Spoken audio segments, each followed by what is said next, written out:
Did you know that volunteer corn is the worst yield robber in soybeans? It's true.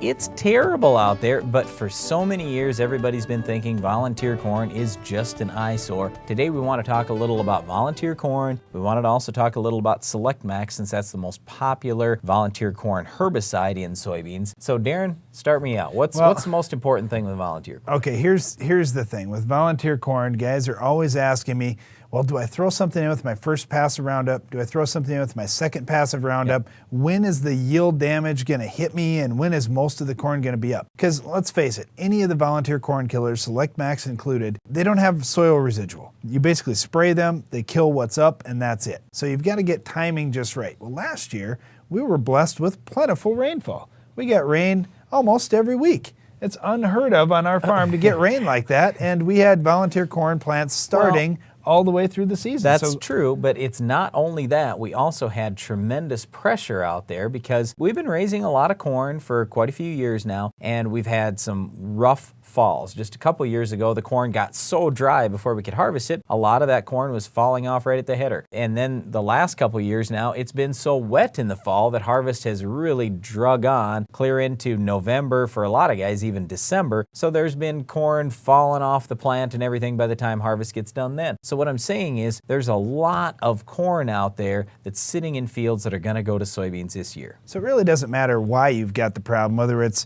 you've had rainfall all through the summer or you just had heavy pressure from your combining situation last fall.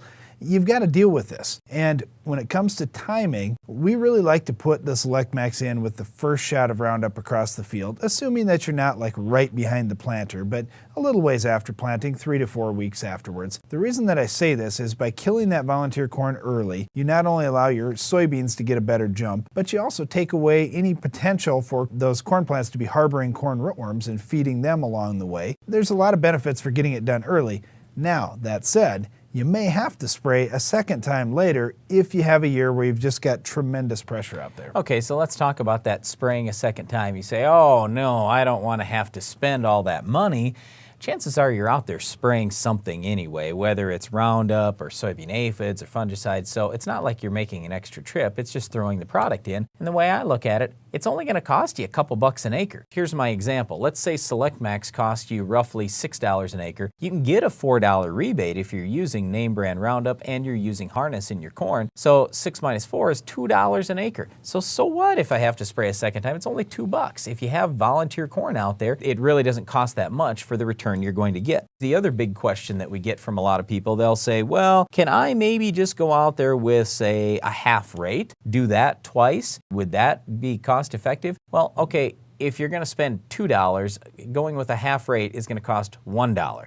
Does that make a whole lot of sense? I mean, you're literally only going to save $1. And I guess what I look at is South Dakota State University has done some work in 2007 and 2008 showing that if you go out there with a half rate, your control is going to be significantly less. A lot of times it's going to be 20, 30, maybe 40% less control if you use a half rate. So just don't do it. That's my advice. Okay, well, we're talking about Select Max just a little bit because that's the most popular product, but it is a little different than the others, and that's why we're focusing on this one. Now, a lot of the different volunteer corn products out there, you mix some oil with them, you mix some nitrogen like ammonium sulfate with them, they do a good job. But Select Max was specifically formulated to mix with the different glyphosates that are on the market, like the 6-pound Roundup Power Max or Roundup Weather Max. It mixes with them. That's why it's got the Max at the end of the name. Now, when you're mixing it with Roundup, really any formulation of Roundup, you still need to put a little bit of surfactant in there in our opinion. If you want to have good, consistent control, regardless of the weather conditions out there,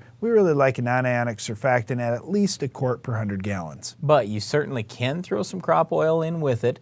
Instead of the non-ionic surfactant, you'll probably actually get slightly better control with the crop oil in there. It's just Monsanto encourages people to use the surfactant because every once in a while crop oil together with Roundup will give you a little bit of leaf burn. No big deal, but it is why Monsanto encourages people to go surfactant instead of crop oil. Okay, so we probably could have led off our little segment on volunteer corn and talking about Select Max with this, but we'll finish up with it instead. And what we wanted to show you here is, again, talking about this yield loss thing and how big a deal it is when we say volunteer corn is the biggest yield robber in soybeans. Again, we'll go to some South Dakota State University work that's been done. What they saw is with just one plant in a 10 by 10 area, the threshold on a field yielding 40 bushels per acre, soybeans priced at $8, and cost of control in the range of $6 to $9. One plant in a 10 by 10 area, that's not much. But what I like to look at is 40 bushel yields. Well, I'm hoping to get 60.